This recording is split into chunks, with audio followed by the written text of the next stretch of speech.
Nancy DeMoss Wolgemuth nos recuerda que existimos para ser siervas. Cuando Dios interrumpe mi día con alguien que tiene una necesidad o con algo que yo no había planeado, y murmuro, me quejo o me altero, actuando como si fuera una carga, eso realmente revela que he olvidado a quién sirvo y por qué. Estás escuchando Aviva Nuestros Corazones con Nancy DeMoss Wolgemuth, autora del libro Rendición, el corazón en paz con Dios, en la voz de Patricia de Saladín. Hoy, 8 de junio de 2026.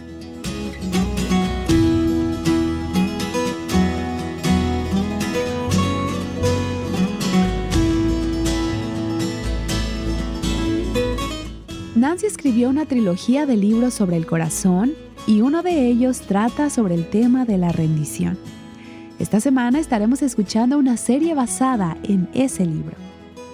Aquí está Nancy para comenzar con el episodio de hoy.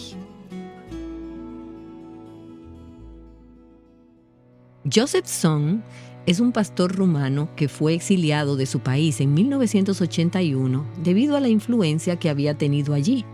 Él había llevado a muchas personas a poner su fe en Cristo.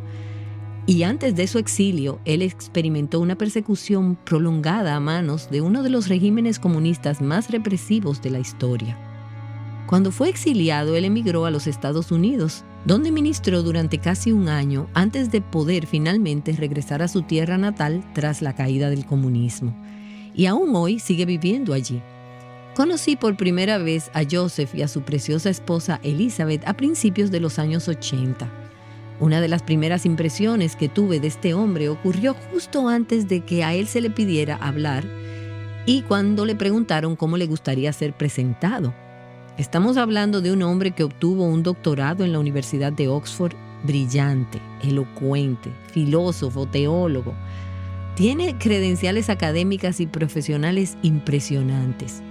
Y además ha sufrido profundamente por su fe.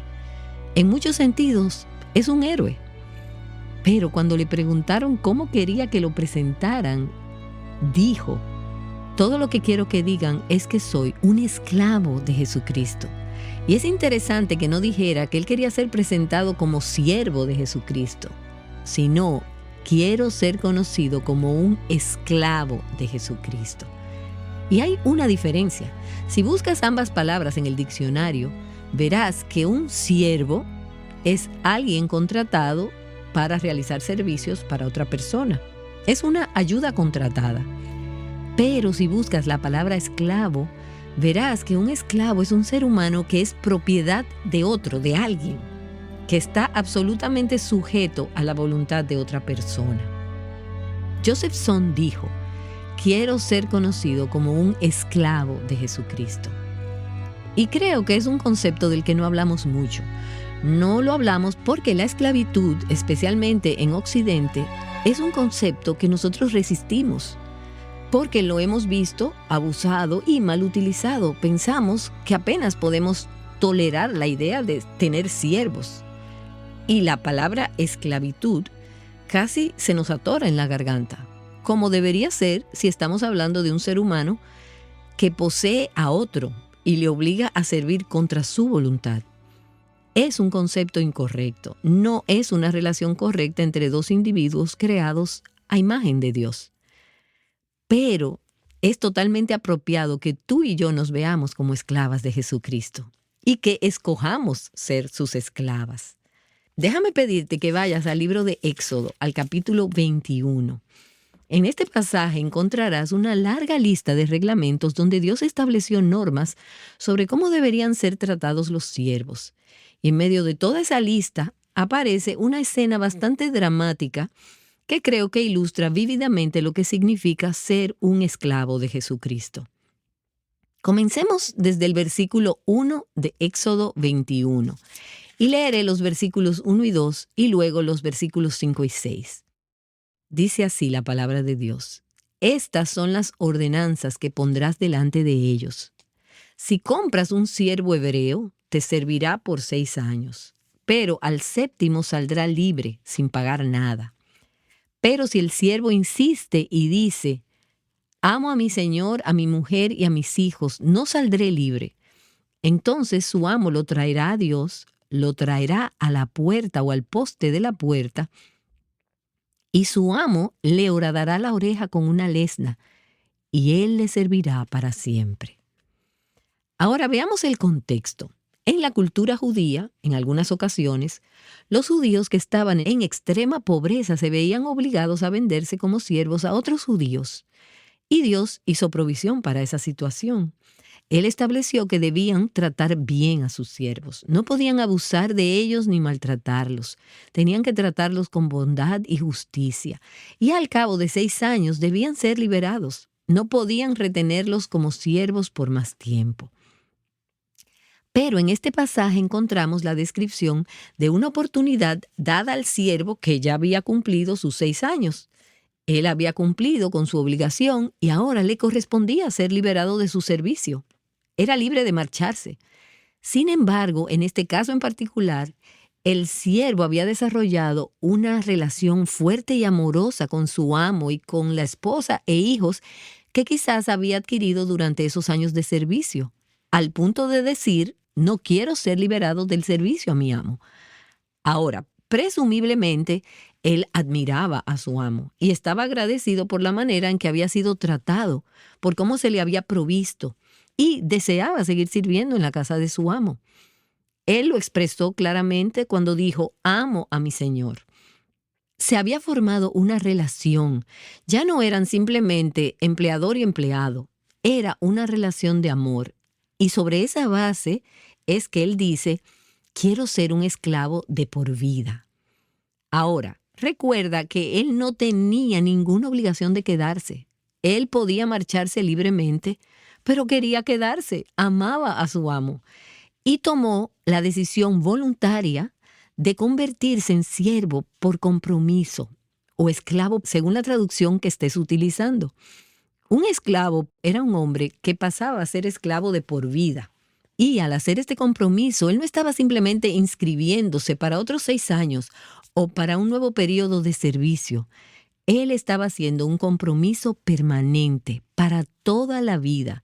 Se estaba rindiendo y renunciando a todos sus derechos de manera definitiva, cediéndolos a su amo.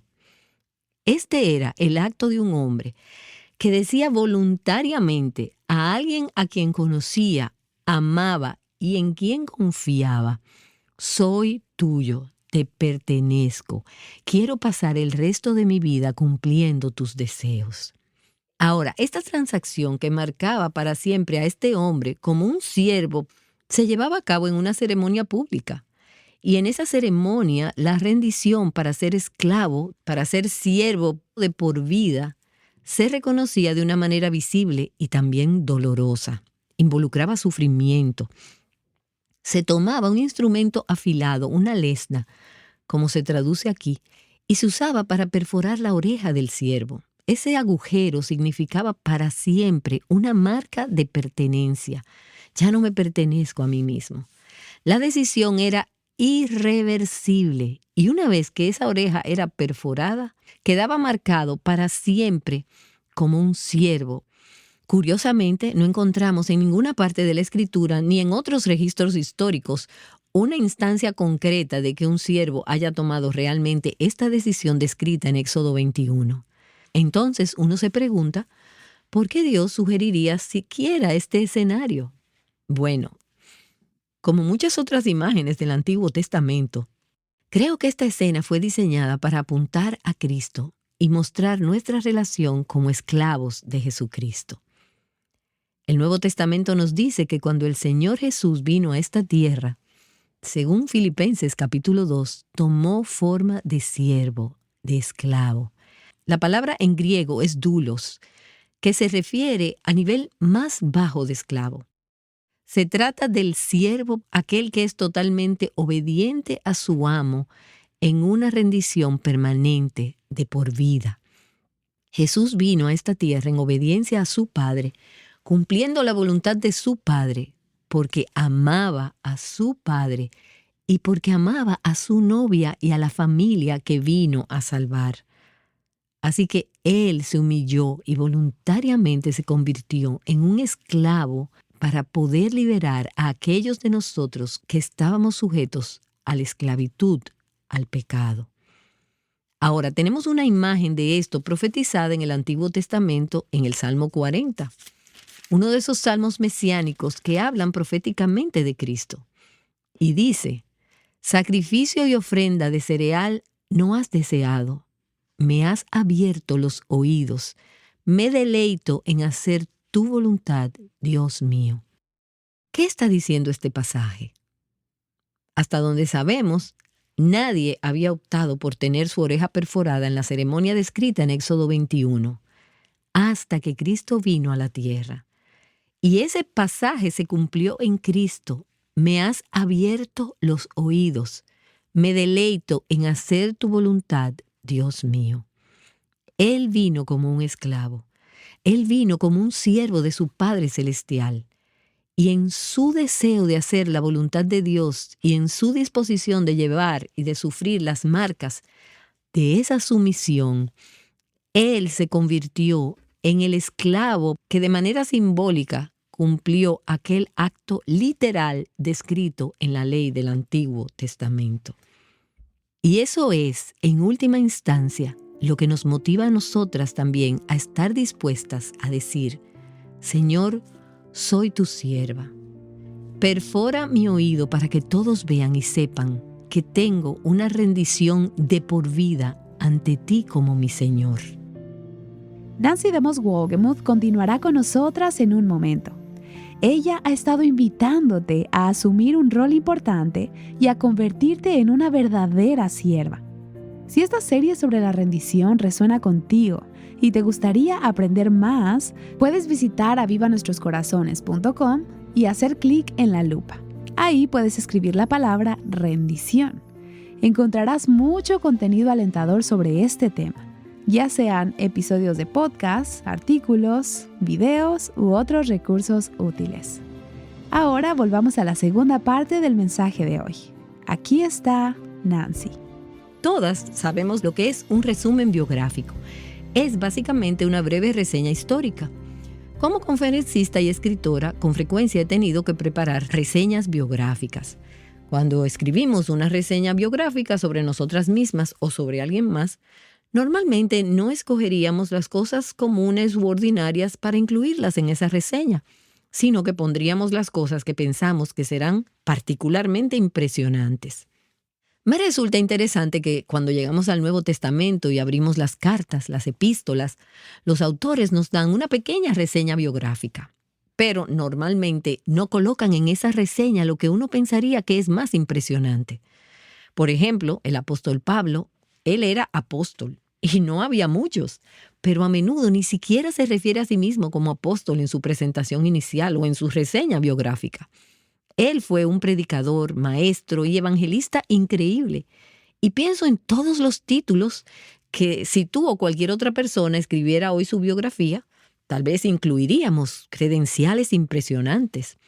Pablo tenía una formación teológica avanzada y en ocasiones hizo referencia a estas cosas, pero usualmente cuando lo hacía, era para señalar que eran logros que podían impresionar humanamente, pero que en realidad no tenían mucho valor delante de Dios. Cuando él se presentaba en sus epístolas, a menudo decía: Pablo, el doulos en griego, el siervo de Jesucristo. Ahora, ten en cuenta que en la era romana en la que Pablo escribió, la esclavitud seguía presente. Y ser un doulos, un siervo, significaba ocupar la posición más baja entre los bajos. Esta no era una credencial impresionante. Esto era ser como la escoria de la tierra. Eran las personas más bajas en la escala social. Era como poner algo totalmente insignificante o sin valor en tu reseña biográfica, al menos desde la perspectiva de quienes lo leían. Y luego no solo vemos esto en el apóstol Pablo, sino también en Santiago y en Judas, quienes escribieron cartas en el Nuevo Testamento. Ambos eran hermanos del Señor Jesús, y yo pensaría que eso sí valdría la pena incluirlo en una reseña biográfica. ¿No crees que esto les habría dado mayor credibilidad cuando estas cartas fueron escritas y iban a ser leídas. Pero, sin embargo, cuando abres el libro de Santiago y el de Judas, te das cuenta de que se presentan no como hermanos de Cristo, sino como dulos, siervos, esclavos del Señor Jesucristo. Estos hombres siguieron los pasos de ese gran siervo, el mismo Señor Jesucristo. Ellos sabían que eran hijos de Dios, sabían que eran coherederos con Cristo y no se avergonzaban de afirmar que eso era verdad. Pero antes que nada, ellos querían ser conocidos como esclavos, como dulos del Señor Jesucristo. Ahora, ¿qué significa ser esclavo de Jesucristo? Bueno, varias cosas. En primer lugar, es evidente que significa que le pertenecemos. Ser su esclavo implica que mi vida no me pertenece. Ser un esclavo del Señor Jesucristo significa que vivimos, caminamos y actuamos bajo su autoridad, que obedecemos su dirección. La obediencia absoluta es una marca distintiva de ser un siervo, un dulos. En un relato en los Evangelios, hay un centurión que tenía un siervo que estaba enfermo, y la palabra usada allí es dulos, siervo, y este siervo estaba a punto de morir. El centurión estimaba muchísimo a su siervo. Así que cuando oyó hablar de Cristo, envió a unos ancianos de los judíos para pedirle que viniera y sanara a su siervo. Cuando los representantes de los judíos llegaron a Jesús, le rogaron y le dijeron: este centurión es digno de que le concedas esto, porque él ama a nuestro pueblo y fue él quien nos edificó la sinagoga. Así que Jesús fue con ellos, y mientras Cristo ya se acercaba a la casa, el centurión envió a unos amigos con un mensaje, y escucha lo que dicen los versículos 6 y 7 de Lucas capítulo 7. Jesús iba con ellos, pero cuando ya no estaba lejos de la casa, el centurión envió a unos amigos diciendo: Señor, no te molestes más, porque no soy digno de que tú entres bajo mi techo. Por eso ni siquiera me consideré digno de ir a ti, tan solo di la palabra y mi siervo será sanado. Y luego viene el versículo 8. Este hombre, este centurión, reconoce lo que significa ser un siervo bajo autoridad. Y él le dice a Cristo, por medio de estos mensajeros: pues yo también soy un hombre puesto bajo autoridad y tengo soldados a mis órdenes. Lo que él está diciendo es: sé lo que significa estar bajo autoridad, sé lo que es ser un siervo, sé lo que es ser un dulos. Cuando tengo soldados bajo mi mando, espero de ellos obediencia absoluta e incuestionable. Y luego él dice en el versículo 8, digo a este: ve y va, y a otro: ven y viene, y a mi siervo: haz esto, y lo hace. Obediencia, obediencia absoluta e incuestionable. Es lo que este centurión esperaba de sus soldados y de quienes estaban bajo su autoridad, de sus siervos.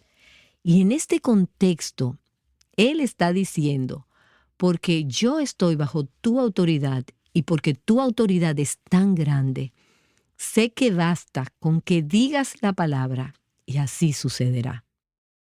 Bueno, en ese escenario tenemos una descripción maravillosa de lo que significa ser un siervo del Señor Jesucristo. Ser una esclava de Jesucristo es estar bajo su autoridad. Ser su esclava significa que miramos a Él para recibir dirección. Señor, ¿qué quieres que haga con mi vida? ¿Cómo quieres que use mi tiempo? Escucha, el esclavo, el siervo, ese dulos, existe para cumplir la voluntad y los deseos de su amo. Y cuando nos reconocemos como siervas, como esclavas de Jesucristo, estamos diciendo: yo no puedo establecer la agenda de mi propia vida. La pregunta no es: ¿qué hay en mi lista de tareas para hoy? La pregunta es: Señor, ¿qué quieres que yo haga hoy? Y eso significa que continuamente tengo que rendir mi lista de tareas al Señor.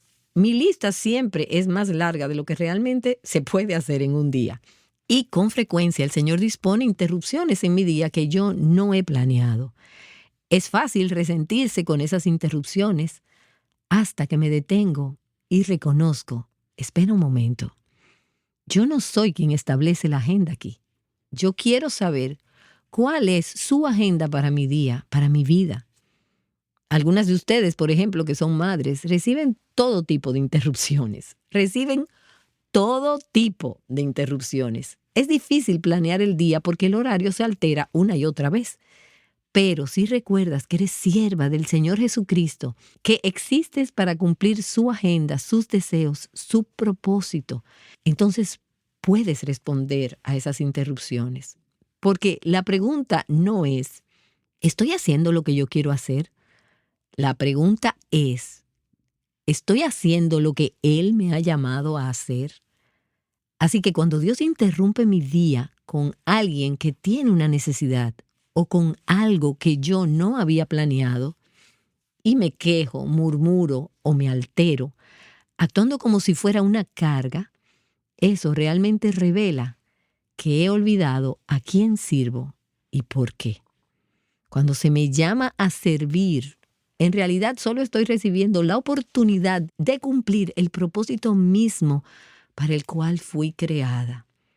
Así que debería decir, gracias Señor, gracias por este privilegio de ser tu sierva y de servir a tu pueblo. Ser ese tipo de esclavo, ese dulos, es una rendición de por vida. Es una rendición permanente y es una rendición de 24 horas al día, 7 días a la semana. Significa que no tengo tiempo que sea mío. Siempre estoy disponible para mi Señor. Anoche estuve un rato con una familia a la que el Señor le está pidiendo hacer algo extremadamente difícil.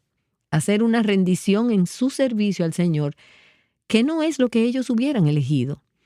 Y fue tan precioso estar con esta familia y escuchar al padre, a la madre y luego a los hijos, uno por uno, orar entre lágrimas y decir, Señor, queremos hacer lo que tú quieres que hagamos. Somos tus siervos y si esto es lo que tú quieres que hagamos, nos rendimos a ello.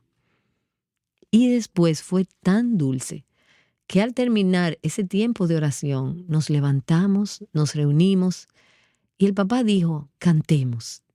¿Qué cantamos? Y la mamá respondió, cantemos cuando andamos con Dios. Y así lo hicieron entre lágrimas. Obedecer cumple a nuestro deber. Si queréis ser felices, debéis obedecer.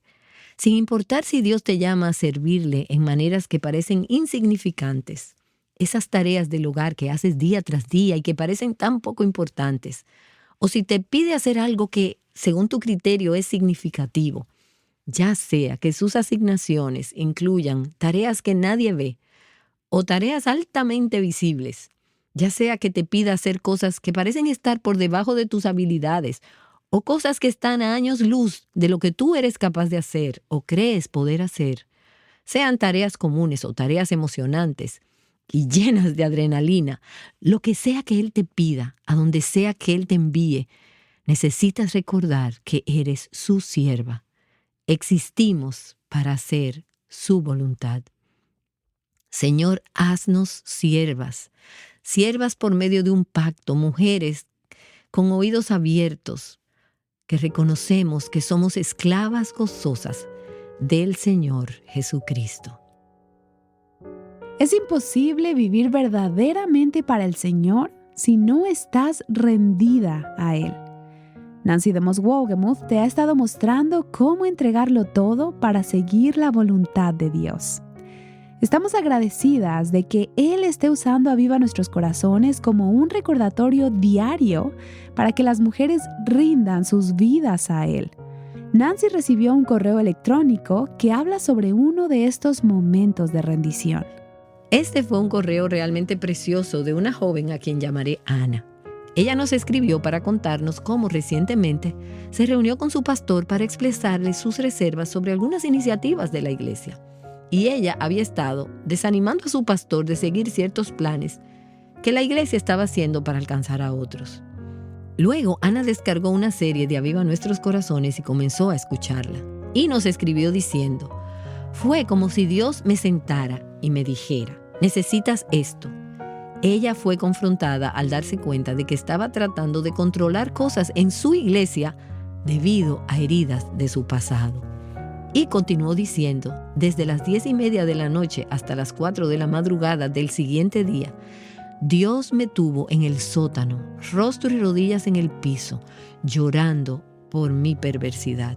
Y esa noche, Dios llevó a Ana a un lugar de rendición.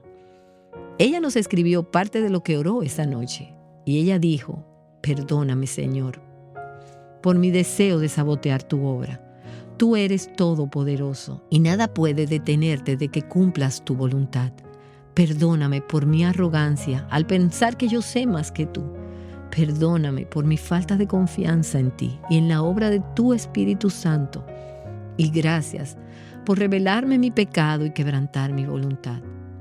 Bueno, la serie de radio que confrontó a Ana de esta manera está disponible en avivanuestroscorazones.com, gracias a oyentes como tú, que apoyan financieramente este ministerio. Estos amigos especiales proveen los recursos que nos permiten producir los programas y distribuirlos tanto en línea como en la radio. ¿Nos ayudarías a asegurarnos de que Aviva Nuestros Corazones continúe estando disponible para mujeres como Ana cuando necesiten escucharlo? Tu ofrenda en este tiempo sería una verdadera bendición para mí, para este ministerio y para las muchas otras Anas que necesitan llegar a un nuevo punto de rendición ante Cristo. Así es. Te recuerdo que puedes apoyar a Aviva Nuestros Corazones visitando avivanuestroscorazones.com/donar. Y amadas hermanas, quiero también recordarles que ya tenemos fecha para nuestra próxima conferencia. Este 13 y 14 de noviembre de 2026 en Miami, Florida, celebraremos Mujer Verdadera 26. Preparen camino al Señor. La esperanza de que Cristo regresará por su iglesia cambia la manera en que vivimos hoy. Y mientras esperamos, es bueno responder juntas al llamado que nos hace Dios de vivir con fidelidad. Así que separa la fecha para celebrar esta conferencia con nosotras. La libertad en Cristo se vive en comunidad, perseverando juntas en la fe y en la obediencia gozosa. Para más información, visita mujerverdadera26.com. Nancy dice que en un mundo de personas que dan solo el 50% de sí mismas, una persona que da de sí el 100% realmente se destaca. Descubre a qué se refiere al continuar la serie Rendición, un corazón en paz con Dios. Te esperamos mañana aquí, en Aviva Nuestros Corazones.